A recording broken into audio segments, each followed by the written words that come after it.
চলে এসেছি। আপনারা জানেন যে বাগেরহাট জেলার ফকিরহাট থানার যে ঐতিহ্যবাহী যে মাছের ঘের, সেই মাছের ঘেরের থেকে আমরা মাছ ধরে নৌকায় লোড দিয়ে আমরা এখন অবস্থান করছি সেই গন্তব্যস্থানে মাছের বাজার যাব, সেই ফলতিতা বাজার, যেখানে আপনারা জানেন যে বাংলাদেশের মতো সর্ববৃহৎ যে চিংড়ি বাজার এবং মাছের বাজার, সেখানে আমরা এই মাছগুলো ওখানে নিয়ে যাব বিক্রি করার জন্য। আর আমরাই আছি মাছ আর একটি নৌকায় আমরা লোড দিয়েছি, আর এই আমাদের সাথে আছে আর কিছু মাছ।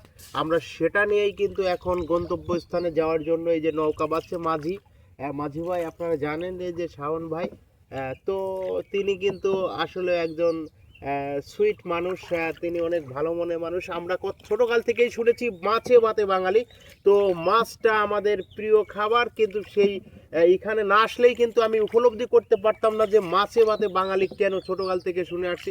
আর এখানে এসেই দেখছি চারিদিকে শুধু মাছের ঘের আর মাছের ঘের, মাঠ শুধু কোনো চাষের জমি বলতে কি মাছ মেরে তারপরে চাষ করা হয় ধানের চাষটা।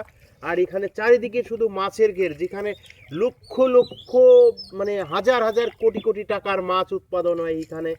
আর এই মাছ নিয়ে যাওয়া হয়, আপনারা জানেন যে এই যে ফলতিতা বাজার নামে যে স্থানটি, সেই স্থানে অনেক আপনারা এর আগের ভিডিওতেই আমার দেখেছেন যে আপনারা মাছ, আর এখন প্রচণ্ড রোদ, আর রৌদ্রের মধ্যেই আমরা মাছ নিয়ে নৌকায় বেয়ে বেয়ে যাচ্ছি। আসলে যে সেই মাঝিদের মতো আমরা পাল তুলেই চলছি সেই গন্তব্য স্থানে। আর আমার সঙ্গে আছে এই যে শাওন, তুমি কিছু বলো ভাই, প্লিজ তুমি দর্শকদের উদ্দেশ্যে কিছু বলো। কি আর বলবো, আমি বলো কি বলবো। এই যে মাছটা, যে তোমাদের এদিকে মাছের যে সমাগমটা, মাছের যে উৎপাদন, সেই সম্পর্কে তুমি কিছু বলো।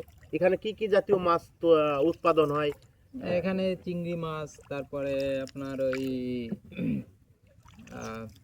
পোনা মাছ, তারপরে কাতল মাছ, তারপরে অনেক ধরনের আর কি সাদা মাছ উৎপাদন হয় এখানে। আচ্ছা, সাদা মাছটা বলতে কি বোঝাচ্ছেন? আমি সাদা আসলে মাছটা বলতে বোঝা যাচ্ছে মানে ওই রুই মাছ, তারপরে আপনার কাতলা মাছ, তারপরে মিরকি, মির্গে মাছ, মানে এক কথায় যে ধরনের বড় সাদা ধরনের মাছ বলে। বা সেই ধরনেরকে সাদা মাছ বলেন আপনারা, হ্যাঁ। এই তো। আর যা চিংড়ি তো চিংড়ি। হুম। তো এখানে আসলে আশা অনুরূপ এবার আপনার যে মাছের চাষটায় আপনার ফলন কেরম হয়েছে, মানে সরি আপনার যে উৎপাদন কেরম হয়েছে? মাছের চাষে আসলে উৎপাদন হয়, কিন্তু কারো ঘেরে যদি মাছ গাবায় না মরে যায় তাহলে তার ঘেরে আচ্ছা, গাবান ভালো শব্দটা হয়। আমি এটা বুঝতে পারলাম না, আমাদের ওইদিকে আমি মানে এই মাছ শব্দ- মরে যায়, ঠিক আছে, মানে ও মাছটা মানে মাটি থেকে গ্যাস উঠে। আমি হ্যাঁ মাটির থেকে যে একটা গ্যাস বা অক্সিজেনের কমের কারণে যে মাছটা মরে হুম। যায় তাকে গাবানো বলে নাকি? হ্যাঁ হ্যাঁ হ্যাঁ। ও আচ্ছা, আপনারা শুনলেন যে গাবানো শব্দের অর্থ কি? আসলে গাবানো শব্দের এক দেশের বলি এক দেশের গালি, এটা কিন্তু আপনারা শুনেছেন। আর আমরা সেটাই বুঝলাম যে এটাকে, যেটা যেন আমরা বলি যে মাটির থেকে গ্যাস হয়ে বা ওখানে অক্সিজেনের অভাবে যে মাছটি মারা যায়, সেটাকে বলে গাবানো। তো সেটাই আপনারা আমরা কিন্তু আমাদের গন্তব্যস্থানে মাছ নিয়ে চলে যাচ্ছি সেই ফলতিতা বাজার, যেখানে বাংলাদেশের একটা ঐতিহ্যবাহী বাজার এবং বড় বাজার হিসেবেই পরিচিত। আপনারা জানেন যেখানে কোটি কোটি টাকার মাছ প্রতিদিন এখানে বিক্রি আপনারা এখান থেকেই জানেন যে মাছগুলো, চিংড়ি মাছগুলো এখান থেকে নিয়েই কিন্তু দেশ বিদেশে সেটা নিয়ে যাওয়া হয়। আপনারা জানেন, এর আগে ভিডিওতে দেখিয়েছি। আর আমি উজ্জ্বল বিশ্বাস প্রতিবারের নাই আপনাদের মাঝে কোনো না কোনো ভিডিও নিয়ে আমি উপস্থিত হই। আপনারা জানেন যে আমি বিভিন্ন জায়গায় ঘুরে আপনাদের জন্যই কিন্তু ভিডিও বানিয়ে থাকি, শুধু আপনাদের দেখানোর জন্য। আপনারা অনেকেই আসতে পারেন না আমি জানি, বিভিন্নভাবে বিভিন্ন কাজে কর্মে ব্যস্ত থাকেন। আর আমরাও কিন্তু কর্মে ব্যস্তর মাঝেই আমরা কিন্তু ছুটি পেলেই আমরা চলে আসি বিভিন্ন জায়গায় গিয়ে বিভিন্নভাবে নামযোগ্য বা বিভিন্ন অনুষ্ঠানে আমি ভিডিও করে থাকি। আমি উজ্জ্বল বিশ্বাস, আমার বাড়ি ঝিনাইদহ শুল্কোয়া থানা 10 নম্বর বগুড়া ইউনিয়ন, গ্রাম স্বরূপনগর। তো আমাকে আপনারা অনেকেই এই ফেসবুকের ভাবে চেনেন, অনেকে ফেস টু ফেস চেনেন নেই, অনেকে দেখেন নেই। তো আসলে এখানে এসে আমার ফেসবুক লাইভে অনেকেই যুক্ত হয়েছেন, আমার ফ্রেন্ড আছেন। আর আসলে আমি বাজার দিয়ে যখন ঘুরছি তখন আমাকে একজন দৌড়িয়ে ধরছে, দাদা আপনার ভিডিও আমি দেখি বা আপনাকে আমার অনেক ভালো লাগে। ও থ্যাংক ইউ, শুনে ভালো লাগলো যে আমি 170 কিলোমিটার পথ দূরের থেকে এসে আমাকে আমার ভক্ত আমার জড়িয়ে ধরছে। এর থেকে পাওয়ার পৃথিবীতে কোনো কিছু থাকতে পারে না, টাকা পয়সা সম্পদ কিছুই থাকবে না সঙ্গে, কিন্তু ভালোবাসা থাকবে সব সময়। আর আমরা কিন্তু গন্তব্যস্থানে যাইতে আরও সময় লাগবে। আর এই যে আমাদের মাঝি সুন্দরভাবে নৌকা বয়ে বয়ে নিয়ে যাচ্ছে, কিন্তু আমি একটু নৌকা পাওয়ার জন্য চেষ্টা করেছিলাম, কিন্তু না, নৌকাটি আমি বাইতে গেলে যেন এইদিকে ঘুরে যায় ওদিকে ঘুরে যায়, এঁকে বেঁকে যায়। আর আপনারা এখানে দেখতেই পাচ্ছেন যে আমরা কিন্তু এটা কি নদী, কেন্দ্র বিলের নদী, সেই নদীর মাছ দিয়ে যাচ্ছি। আর আমাদের সামনেই কিন্তু আবার রয়েছে একটা আমরা বলি আমাদের গ্রাম্য ভাষায় বলি সাঁকো, যেটা পার হয়েই মানুষ কিন্তু এই সাঁকোটি আপনারা দেখতে পাবেন। সাঁকোর নিচ দিয়ে আমরা কিন্তু নৌকা নিয়ে চলে যাব।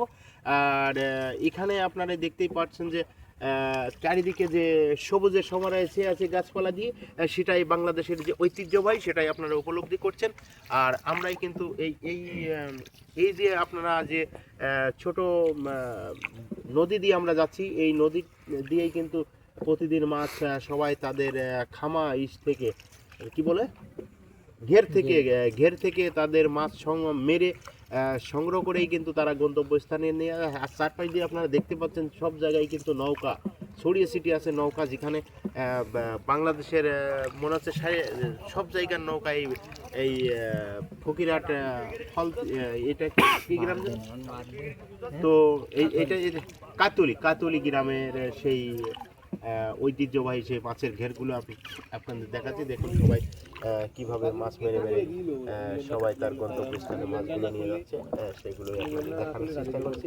আর সেটাই আপনাদের এই যে সাঁকোর নিচ দিয়ে আমরা কিন্তু এখন অবস্থান করব। আপনারা দেখতে পাচ্ছেন সাঁকোর নিচ দিয়ে আমরা এখন অবস্থান করব। এখানে লোকজন চলাচল করছে, আর পাশেই আরও ছোট খাল রয়েছে, সেটাই আপনাদের দেখাচ্ছি। তো সবাই ভালো থাকবেন, সুস্থ থাকবেন। আবার দেখা হবে কোনো ভিডিওতে। আমি উজ্জ্বল বিশ্বাস, আপনাদের ভিডিও দেখে থেকে আবার কোনো জায়গায় গিয়ে ভিডিও দেখবো। Thank you. সবাই ভালো থাকবেন, সুস্থ থাকবেন। Good by.